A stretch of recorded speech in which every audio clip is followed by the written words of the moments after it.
मुख्यमंत्री उद्धव ठाकरे से मुंबई प्रदेश अध्यक्ष भाई जगताप और चरण सिंह सापड़ा कांग्रेस पक्ष की तरफ से मुख्यमंत्री से मुलाकात की और मौजूदा राजनीतिक हालत के बारे में भी भाई जगताप ने बात की। कांग्रेस अध्यक्ष भाई जगताप ने कहा कि ठाकरे परिवार के साथ मेरा बहुत पुराना रिश्ता है और कहा कि आने वाला समय बताएगा कि राजनीति में क्या बदलाव आने वाला है। कहा आज भी महाविकास अघाड़ी एकजुट है, आगे भी रहेगी। देखे पूरी खबर।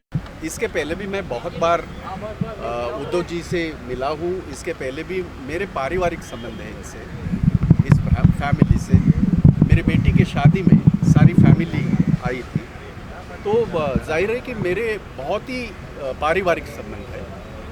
आज का जो आना था वो बिल्कुल पारिवारिक संबंध के माध्यम से, हालांकि मैं इस वक्त मुंबई का अध्यक्ष होने के नाते, मेरे सहयोगी चरण सापड़ा ये मेरे कार्याध्यक्ष होने के नाते, हमारे संदेश कोंडविलकर जो है सीनियर हमारे जनरल सेक्रेटरी है, भूषण पाटिल जी है वो हमारे ट्रेजरर है, अतुल बर्वे जी जो वो ये है डेप्यूटी ट्रेजरर है।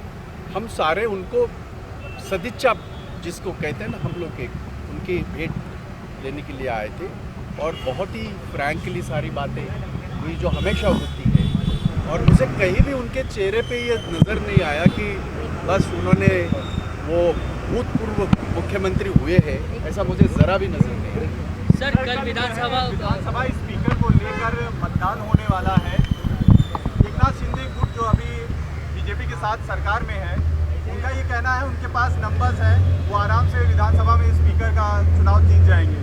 आपकी क्या स्ट्रैटेजी रहेगी सर? क्या उस बारे में भी कोई चर्चा हुई है, चाहे आपके पार्टी नेताओं के साथ, चाहे उद्धव ठाकरे साहब? मेरे ख्याल से आप लोगों को ये बिल्कुल विदित है। इसके पहले भी जितनी भी कोई भी चाहे इलेक्शन हो, चाहे जहाँ मेरा भी इलेक्शन हुआ MLC का, हम इस तरह से बैठ के उसके ऊपर महाविकास अघाड़ी करके हमने वो लड़ाई लड़ी। उसके पहले भी राज्यसभा की कुछ गड़बड़ी हुई है, धांधली हुई है, ये बिल्कुल मान्य है और ये बिल्कुल हम मान्य करते हैं। पर महाविकास अघाड़ी करके इसमें बैठ के हमने रास्ता निकाला। उसी तरह कल का जो इलेक्शन है स्पीकर का, उसमें भी हमारे नेता जो आला नेता है वो बैठ के इसमें कोई रास्ता निकाले। और एक बात आपने जिक्र किया कि जो बीजेपी में जाता है वो वॉशिंग मशीन से जुड़ जाता है, लेकिन जो बाकी विधायक हैं उनका ये कहना है कि वो बीजेपी में नहीं है, वो शिवसेना में है। मैं सिर्फ इनकी इक्का दुक्का की नहीं बात कर रहा हूँ, आप भी तो बेहतर जानते हैं।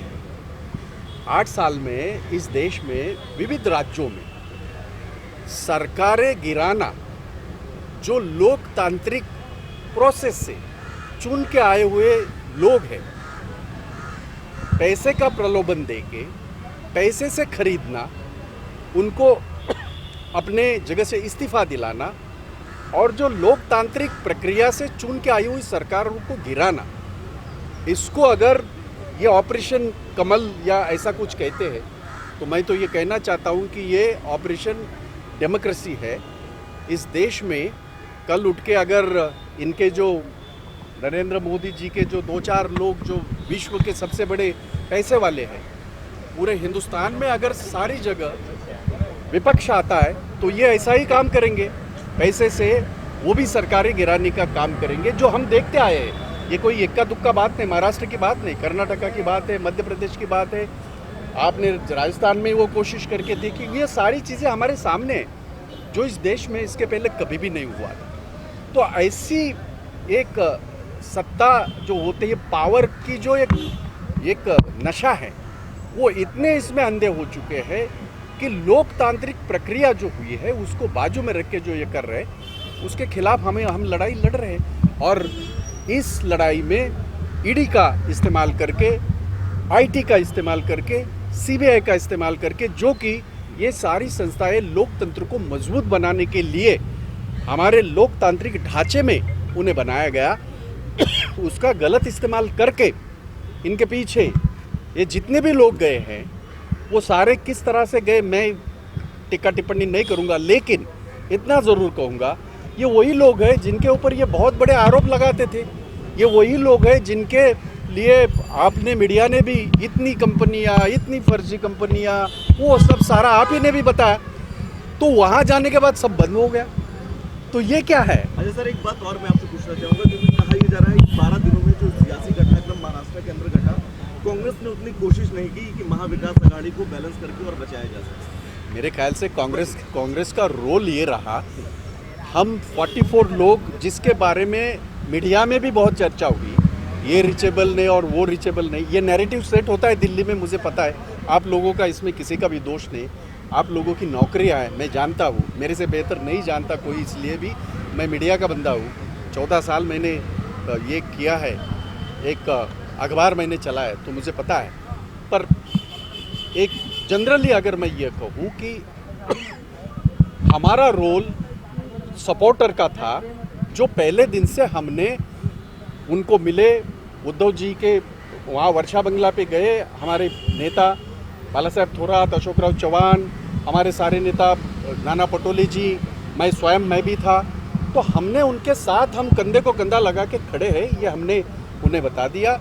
और यही नहीं, हमारी नेता सोनिया गांधी जी ने भी आश्वासित किया हम महाविकास आघाड़ी के साथ हैं, तो हमारा रोल जो है वो हम अदा कर रहे हैं। सर इंटरनल, ये जो इंटरनल आघाड़ी में जो औरंगाबाद का नाम चेंज करके समाज मदद रखा गया, उसमें मनमुटाव देखा जा रहा है। लास्ट दिन कैबिनेट में हुआ, ऐसा क्या कहना है? बहुत सारे लास्ट दिन कैबिनेट में बहुत सारे फैसले होते तो कांग्रेस हैं, ने देखा जाएगा। अब जब वहाँ जो हमारे लोग थे, एक तो बात बता दूं मैं, कॉमन मिनिमम एजेंडा के तहत ये सारी चीज़ें नहीं आती, मैं साफ लफ्ज़ों में कह रहा हूँ। कॉमन मिनिमम एजेंडा में ये सारी चीज़ें थी नहीं, पर लास्ट की जो कैबिनेट रही उसमें किस तरह के किस हालात में जो भी निर्णय हुए वो आपके सामने है। आगे चल के आपकी उसके जो ऊपर डिफरेंसेस है, आपने ये रेस की है शिवसेना के साथ सर, ये जो डिफरेंसेस ये जो आप बोल रहे हैं, क्या है, ये जो डिफरेंसेस है कि आप खुश नहीं है संभाजी नगर को हम खुश नहीं है।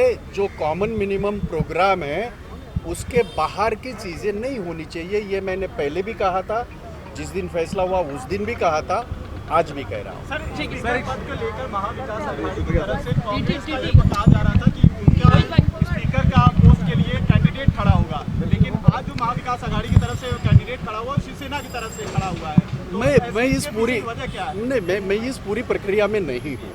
इस पूरी प्रक्रिया में एक सक्षम बाला साहब थोराट हमारे सक्षम है, अशोक राव चौहान सक्षम है, अजित दादा है, खुद उद्धव जी है। मेरे ख्याल से महाविकास आघाड़ी करके जब कोई निर्णय होता है उसके ऊपर मैं टीका टिप्पणी करूँ, ये सही नहीं, उचित नहीं। सर